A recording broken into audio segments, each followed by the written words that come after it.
Hello, this is John Piper with the weekend video clip, and it's Saturday the 18th of January.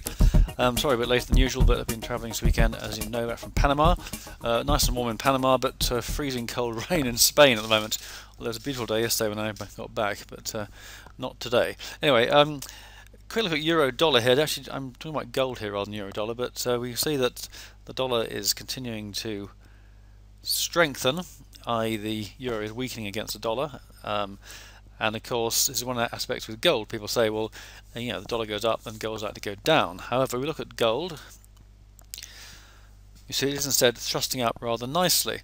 Now, one of the trading rules I use quite a lot is that when a market does something, when bad news comes along and the market does the opposite, now essentially the dollar going up could be kind of bad news for gold, but in fact gold is going up as well. So that is a further reinforcement of this uptrend I've been talking about. I hope your position on this, if we got in, as I said, on the extreme stop around 40, you're now around $30–40, 35, whatever, anyway, over $30 up. So that's great. It looks to me this is probably a third of a third. I wasn't planning to talk a huge amount about gold actually, but I think it's probably a 1-2, then a 1-2, and this is the third wave coming in. So I'm hoping this is the start of something. I think there's a very good chance it is the start of something. As you know, I'm positioning gold, gold miners, junior gold miners, various gold stocks, and also silver and silver miners to a lesser extent. So this is quite a major position for me. I've been talking about this now for some weeks, so I'm hoping that if you want a big position in gold, you've now got it. But if you haven't, no great problem. It's still early days. It's just a matter of getting on board. So, and you've got a plan for your success. This is something that is being really sort of my message for the year. Really, you have an objective, a financial objective, at the end of 2015. Then break it down. You know, how much you got to make every month, how much you got to risk every month to make that money, all this kind of stuff. And that's the way you can make 2015 the year you want it to be. If you drift along just doing what you normally do without really thinking about it, then you may find you're disappointed with the results at the end of 2015, and perhaps more importantly, you don't actually know why you haven't achieved what you want to achieve. At least if you plan for it and set out, it's actually quite simple. I'm not talking about loads of work. I'm talking about a fairly simple process of just stating a few objectives and working out what you need to do to achieve those objectives. Then at least if you don't make the objectives, you'll know why not at the end of 2015. And that could be extremely valuable to you coming into 2016. If you do nothing about it, then you'll be no better off. Even you won't know any better than you do now, and nothing will be being gained. So I really suggest you plan. And finally, on this introductory topic, we have the Swiss situation where the thing jumped up 30% almost immediately, as I understand it. I don't trade that, thankfully. This has caused some big problems for a whole range of people. Already I think somebody has, well, I'm sure quite a few people have gone bust. In particular, I'm talking about spread bettors here. The spread bettors are in the situation where they take a margin which is inadequate for the trades that they place.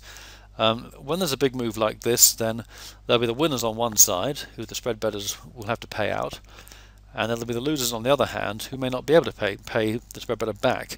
So this can cause a severe situation, which has happened before and will happen again. I've had various emails from various spread bettors telling me that they're all fine, and FXCM tell me they're raising a load of, I think, 300 million to try and plug the gap. There's apparently may have caused. I don't know the full picture here. I'm not trying to blacken FXCM. Anyway, there's no point leaving money sitting in a spread betting account unless you're going to use it, and there's no point leaving excess funds in a spread betting account, because it is at risk. You have to be aware that, I mean, I think IG looks pretty safe. Certainly all the companies we've recommended, as far as I'm aware, are fine. But you know, there are going to be problems if you spread your money around, and you may have a number of different accounts, and if you've got a few £1,000s in each account, then you're better off taking some of it out if you're not using it, because I think 2015 is going to be a very unhappy year for some people, and I think the Swiss thing, maybe there's the start of a lot more happening. So you ought to secure your assets as a priority this year. Right, have a look at the Dow now. Okay, the Dow has seen this peak here. And it's interesting, it's the difference between the Dow and the DAX, which we'll look at in a minute, but had a pretty impulsive decline, then had this ABC flat correction. Now we're going down again, broke there, blipped up yesterday. By the way, a great tunnel trade yesterday, on Friday. I sold at 94, 200, 200 and went all the way. So solid rally here, but it's not out of the woods yet. I mean, this move, although it's of substance in the sense that it's 200 points or so, could easily reverse, and any break below here in the coming week.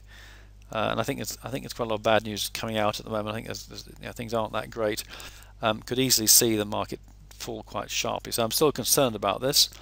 And we'll have to see how that develops. Look at the DAX now. Right, a very different position with the DAX, where we've seen a pretty impulsive decline. We've seen a similar action to the Dow, but it's now taken off and actually made new highs above 10,200. I think the euro obviously has something to do with this. The euro has weakened quite substantially against the Swiss franc and against the dollar. So that's generally good news for business. So I think that's a factor here. I'm concerned this move will not be sustainable. Let's see how it goes next. Again, next week's critical. We had expiry on Friday, obviously last Friday. So the big moves come in after expiry. Again, whether this will be sustained next week, I just don't know. I have to wait and see how that develops. Okay, that's all for today. If you found that interesting and useful, I'll be back with the report on Tuesday morning with special reports as I see fit. So again, just a quick resume of the spread betting situation. What I'm not unduly alarmed. I think there will be casualties, definitely. I'm just saying that you shouldn't really have too much money in the accounts. Obviously, the money you use and people like IG you're fine with. I've got no Aondo, had no problem with Aondo, GKFX. As long as I'm aware of, but I mean, any one of these is, if there's a problem with client accounts and say they had to pay out the winners and the losers can't afford the cash, and it can be an issue, and it's just something to be aware of. And there's no point having your cash at risk, is all I'm really saying. Anyway, have a great weekend, at least what's left of it, which is now what's it, 5:30 on a Sunday evening. Hope it's a bit sunny than it is, well, not sunny, but a bit warmer than it is over in Spain. And I'll speak to you again soon. Thanks for listening, and bye for now.